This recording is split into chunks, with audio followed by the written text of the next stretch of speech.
میرا نام بشارت احمد کوثر ہے، میں مولانا وقف یونس چندر کے مغولی ضلع ناروال میں. ٹھیک ہے حضور، میں نے 3 سوال کرنے ہیں. پہلا سوال تو یہ ہے کہ جی نہیں علیحدہ علیحدہ کریں گے. اچھا جی. پہلا سوال تو یہ ہے کہ حضرت خلیفۃ المسیح ثانی رضی اللہ تعالیٰ عنہ نے تفسیر صغیر میں سورہ یوسف کی تفسیر میں لکھا ہے کہ جب حضرت یوسف علیہ السلام نے اپنے باپ کی طرف پیغام بھیجا اور انہوں نے پیغام کے طور پر اپنی قمیض بھیجی تھی. قمیض؟ ہاں. اور وہ قمیض تھی جو حضرت یوسف علیہ السلام اس وقت پہنے ہوئے تھے جب وہ گھر سے آئے تھے.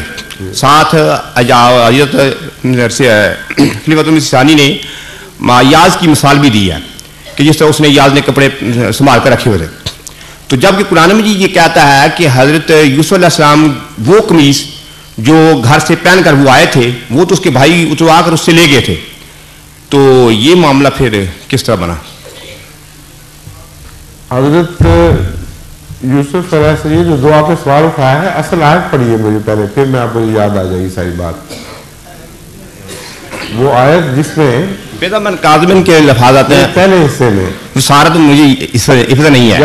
جب انہوں نے خون میں لت پت کپڑے پیش کیے ہیں، ہاں، تو وہ کس طرح آپ کو پتہ لگا کہ یوسف کی وہی قمیض تھی جو آپ نے پہنی ہوئی ہے؟ وہ کہتے ہیں وہ اس پہ تو خون تھا ہی نہیں. قرآن یہ کہتا ہے کہ وہ آیت رات کو جھوٹی کے خون کے اوپر قمیض کے خون لگا. وہ اصل آیت جب تک نہ ہو اس وقت تک اس مضمون پہ بحث نہیں ہو سکتی، کیونکہ اس کے حضرت مسلم موعود نے جب یہ تفسیر پیش کی تو تفسیروں میں بعض دفعہ امکانات پیش کیے جاتے ہیں.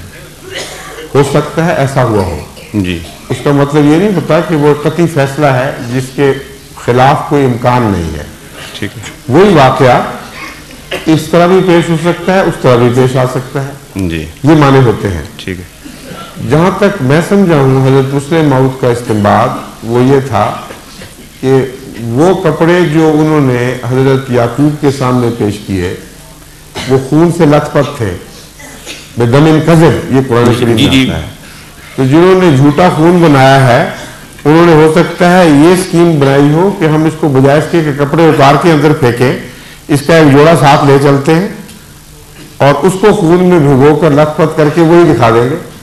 یہ کیوں ممکن نہیں ہے؟ آپ یہ بتائیے مجھے، ممکن ہے کہ نہیں ہے؟ جی ہے نا. ہو سکتا ہے. ہو سکتا ہے. پھر اعتراض کیا ہے؟ ایک مفسر یہ بھی تو سوچ سکتا ہے. چال باز لوگ تھے، انہوں نے جہاں جھوٹا خون بنا لیا وہ جھوٹے کپڑے بھی تو بنا سکتے تھے. قمیض لے کر گھر سے چلے ہوں گے کہ یہ جا کر پیش کریں گے. دوسری صورت میں یہ عجیب لگے گا کہ انہوں نے اس کی قمیض اتروائی اور پھر پھینکا نیچے. ان میں کچھ رحم دل بھی تھے. ان میں سے جو بڑے تھے ان کے متعلق قرآن کی گواہی دیتا ہے کہ وہ صاحب فہم تھے، نسبتاً متوازن دماغ کے تھے.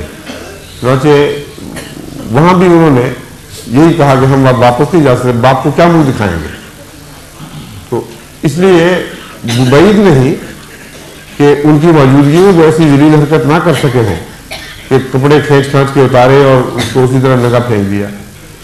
تو حضرت مسلم موعود نے جو استنباط کیا ہے اس میں معقولیت موجود ہے. امکانی طور پر اسے ناممکن نہیں کہہ سکتے.